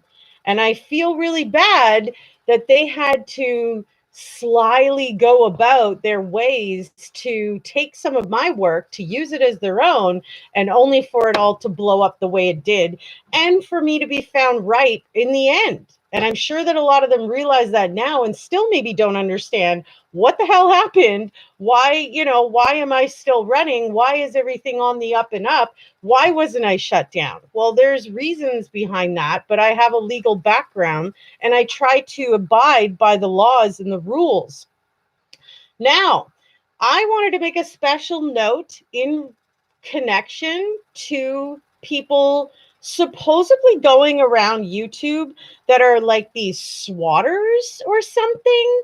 It's been brought to my attention via email from one of my viewers, and I don't need to name any names, but it's been brought to my attention that there are some people that are on the platform that are rushing around calling SWAT, local law enforcement, high up officials, and bothering them with false allegations in order to have a certain creator's door knocked on or broken down, or authorities coming in, monitoring for whatever reason. Okay, now let me just say, with the legal background that I have, we are all in North America, folks. Okay, most of my viewers are North American, Canadian. Let it be known that if you're going to be going around calling SWAT and FBI and law enforcement and falsely claiming against other creators because you don't like them and you just think that it would be funny to have the SWAT team show up at their house and like, you know, I don't even know the names of all the people that are involved as far as creators go. But the email that was brought to my attention stated that somebody was literally raided by SWAT team because the caller said that that person was armed and dangerous and had murdered their loved one in the home. Now, naturally, when an authority gets a type of call like that, they have to look into it. But let me tell you this, it's also illegal for you to make that type of false claim, and you yourself could not only be arrested, but you could also be banned from ever using a computer again, ever going online again, ever being able to report something again, and you could go to jail. And I think that it's really retarded. I'm sorry for the language. I think it's ridiculous that somebody would risk their own freedom just to report somebody falsely. I know I need to breathe, right?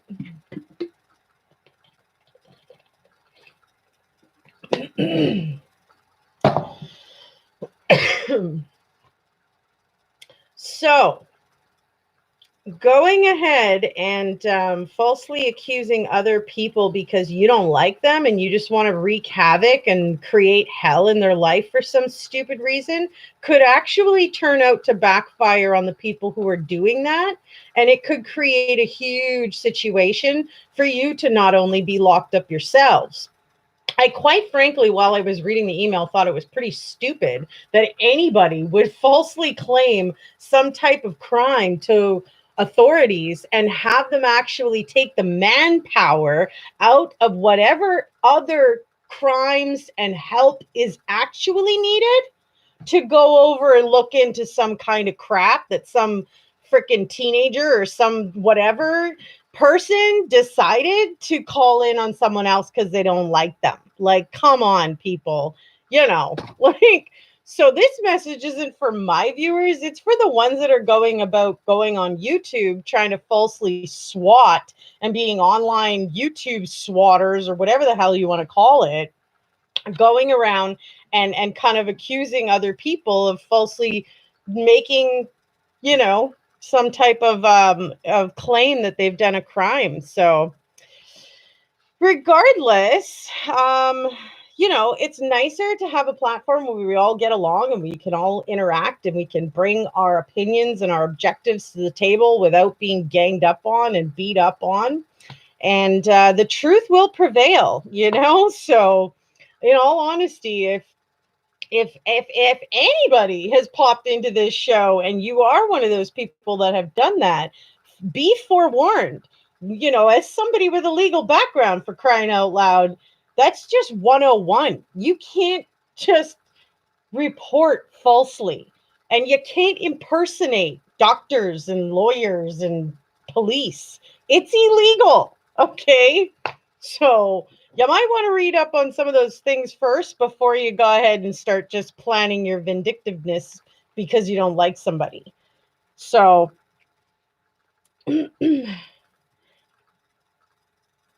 forensic statement analysis, blue in case statement, all to hell. Oh gosh, yeah. No, her statement was well blown to hell pretty much as soon as she opened her mouth. Like, that girl was lying from day one. Yeah, you know what? I did keep up with Weld County, and there were other creators that were out on the platform that were lying to their viewers, saying that there was more info to come and all this shady kind of stuff, to which I went and actually contacted Weld County and found out there was no new information. There was only the 2 disclosures, and that was it. Regardless, it is what it is, you know. We're certainly not going to be going backwards, but it's definitely BS, Stasia 911. I totally agree that they need to be pursuing Nicole. I totally agree, though. that with the doctored footage that we now have of Nate's camera footage, it's very plausible that the original footage has been turned over and Nate no longer has access to any of that. He as well as probably been told not to talk about it. And if he is going to be talking about it, I think there's some kind of an interview on the Reels channel this Saturday. I'm sure that it's all going to be doctored or manufactured of what he can and can't say. And I'm more than certain that some type of legal documentation would have had to transpire in order to get the original copies and have Nate never talk about it, which is something I find odd, because this man was all over the problem right from the get-go. As soon as Shanann was gone missing and he heard about it, he was on his camera, he was seeing what was going on. Nate, for sure, without a doubt, knows exactly what was on those tapes before they got into law enforcement's hands. Will he ever be able to say anything about it? Probably not. But I definitely think that those tapes have been manufactured and re-put together and brought back to the public, just as though they were releasing it straight from Nate's, original footage, which is not the case. You can absolutely, with 100% without a doubt, after seeing and being walked through what was done to doctor each footage and where you can see the differences, it's very obvious that that is exactly what happened.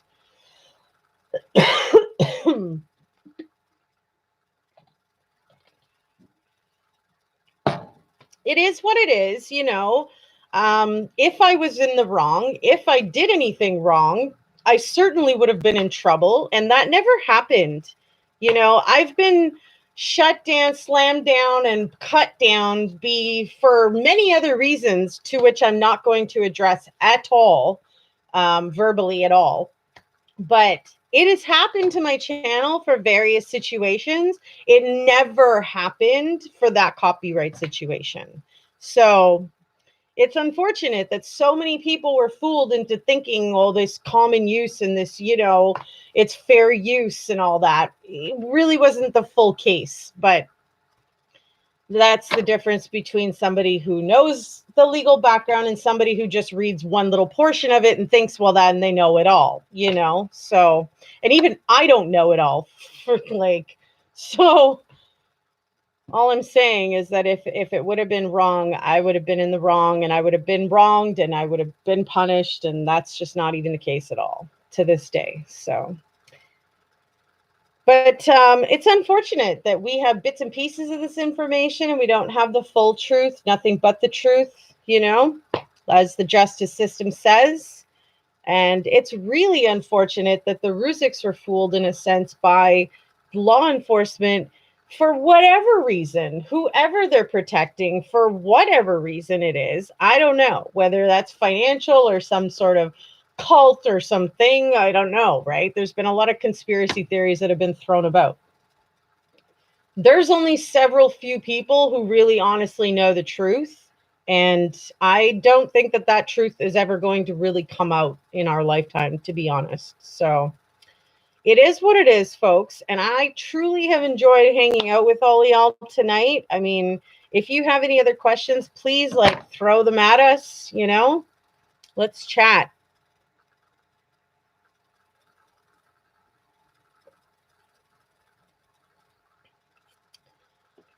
Shay says, I feel full justice will never be, because it's more than Chris. There's more than Chris who have blood on their hands. Gotcha. Yeah.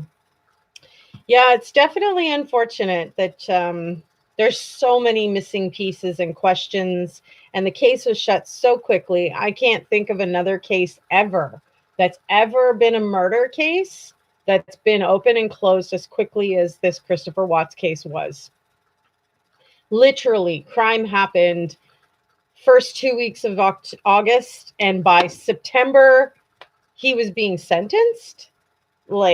October, seriously, the quickest murder case I've ever seen open and close.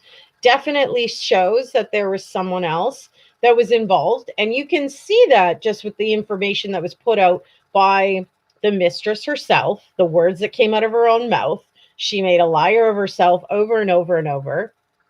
Her deceitfulness in hiding things and erasing things. And who knows if there's burner phones and stuff. I mean, we're just left to speculate and guess at this point, you know, which is pretty shitty, sorry to say. And I don't feel like Shanann, Bella, Cece, and Nico got full justice out of that. I think it's a whole lot of crap.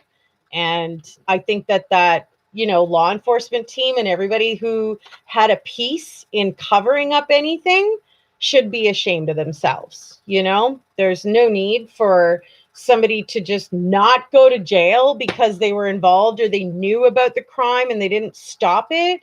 I think that's full reason to go to jail, especially when 4 people have lost their lives forever. So what? The mistress would have got maybe 3 to 5 years served? Come on. Like, that in itself is a joke, right? So it is what it is. We cannot make anything happen. They've determined what they want to release to the public. They've determined what's public information.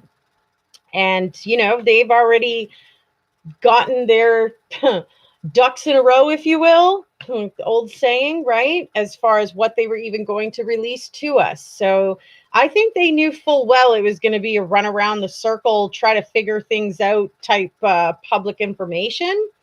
But had Christopher Watts not have gone on national television on August, 13th, right after the murders, looking guilty as sin, like, I don't think that any of us would have even been knowing about Chris Watts.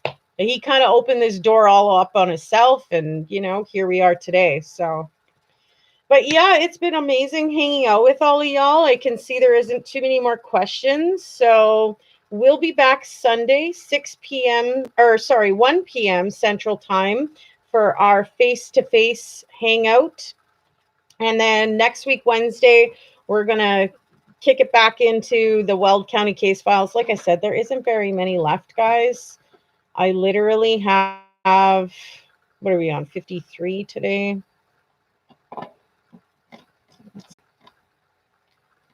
Yeah, I think, yeah. So, I mean, we literally have like 3, 4, 8, 12, 13. That's it. We're done. And I'm pretty sure we've all heard this last one, which is just a bunch of pile of lies anyways. Who's looking forward to hearing that again? Sheesh. Anyways, I hope you guys all have a great rest of your night. It's been awesome hanging out. I love the interactive conversations. Please, please, please share the channel with your friends, family, and social media platforms. All you have to do is click the little share button and it'll just post the link for you. And you just have to be like, hey, this place is great and everybody's welcome. Please join. And hopefully we get a lot more the merrier type situation. If you guys enjoyed this chat, please give it a like. It does help the YouTube algorithms and it will show my video to more people. So I appreciate that form of support and it costs you nothing. And yeah, I thank you for watching True Stories. It's TGIS. Thank goodness it's Sherry. And I'll see you guys again soon for another True Story with me, Sherry Wiens. Until we meet again.